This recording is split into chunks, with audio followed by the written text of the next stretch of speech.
For all things great iron and hard top, it's Kevlu and Steve since the Sandbox.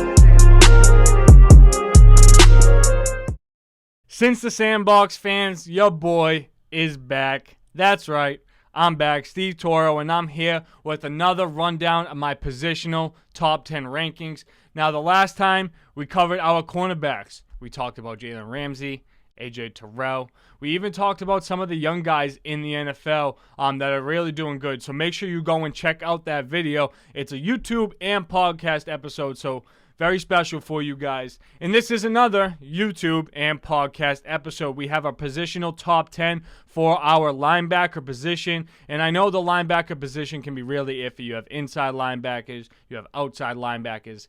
Different guys that get valued doing different things. So before we get into the rankings, I hope you guys can go over to our podcast and enjoy the new Meet the People series. And our first episode was with Joe Ruggiero. So I hope you guys can go and check that out. Let me know what you think. We're going to be doing a lot more of that in 2022. So I hope you guys enjoy. Now let's get in here with the football. Here at 10, I have Fred Warner.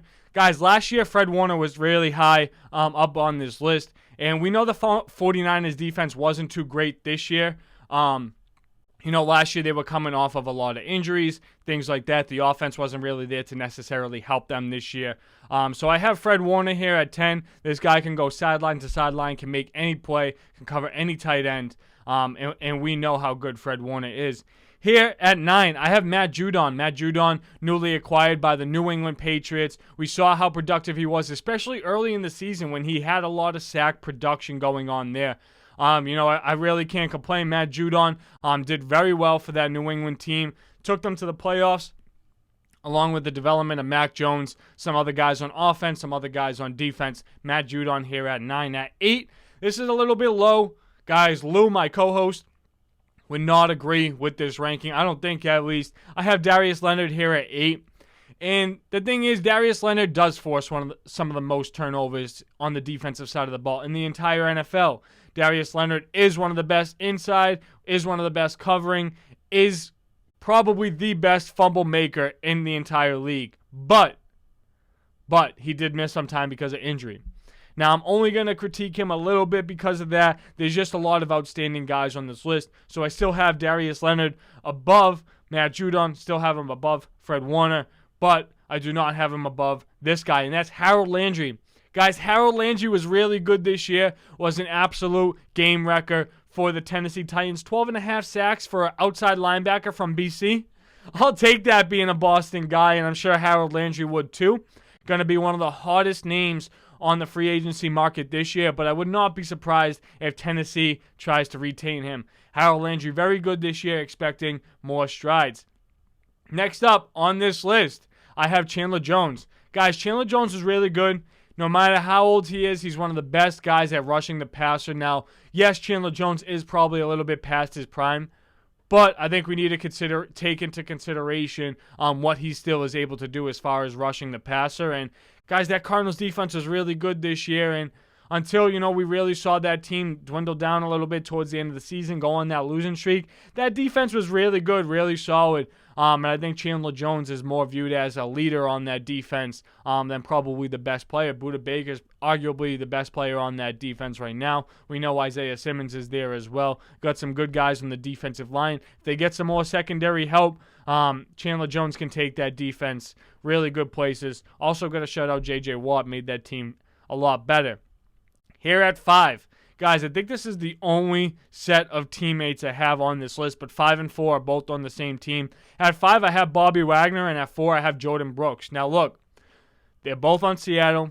Both of these guys, absolutely dynamic in the middle of the field. And, look, if we're talking about best linebackers in the NFL, you're talking about two guys that have over 170 total tackles. Yes, that means individual solo tackles and assisted tackles, but I mean 170 each guy. Over that, we're talking about a Seattle team that really couldn't have had that many tacklers on their defense. So I'm hoping to see some big changes. I do have Bobby Wagner here at 5 and Jordan Brooks here at 4. Jordan Brooks is a little bit younger. We know Bobby Wagner's a little bit older, played with the Legion and Boom way back when. But it really goes to show that Bobby Wagner is shaping the way for somebody else. Jordan Brooks here right at 4. can only expect that to go up from here. Mr. Brooks at 3. Robert Quinn. Guess he's like glass of fine wine. Just gets better with age. Robert Quinn with the Bears finally getting some production. I mean, he was good with the Cowboys. He was good in his last couple of stints, but not this good. And it just kind of stinks that the Bears team wasn't as competitive as they usually are, because Robert Quinn was really good this year, and a team that's contending in the Super Bowl, the Bengals, could really use a pass rusher like that. I know they have Trey Hendrickson. I know they have B.J. Hill. You can always use an extra pass rusher on the team. Ask my New York Giants from 2007 and 2011. At 2, a rookie. Micah Parsons. I know he played a lot of defensive line here this year, still classed as a linebacker. Micah Parsons is arguably the best linebacker in the NFL after the guy I have here at 1. Can only expect things to go up. It's really crazy to see how slow the NFL really was for him in the transition. But, you know, for a Dallas Cowboys defense that usually isn't filled with a lot of superstars, Micah Parsons is a great building block. Now it's on Mike McCarthy to really make the chess pieces to make it all work. We know they have the offense. We know they got Dak. They got the quarterback. It's all set. It's on you, coach. At 1, TJ Watt. Very disappointed. I don't want to say disappointed because TJ Watt, I'm going to give you a little kudos. We'll give you some snaps.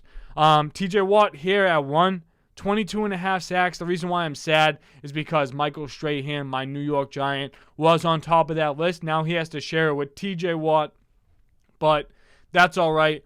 All records are meant to be broken anyway. But, guys, the development from T.J. Watt and really seeing him become, the best defender, the best pass rusher in the NFL, I think it really speaks wonders. And there are some top guys that are a part of, some of the bigger sack names in the NFL. Myles Garrett, Aaron Donald, Nick Bosa. All these guys are on the list. Don't worry. We're just doing the linebackers. Defensive line will be next, and you guys are going to want to make sure you stay tuned to that. Go and check our Meet the People series. First episode with Joe Ruggiero.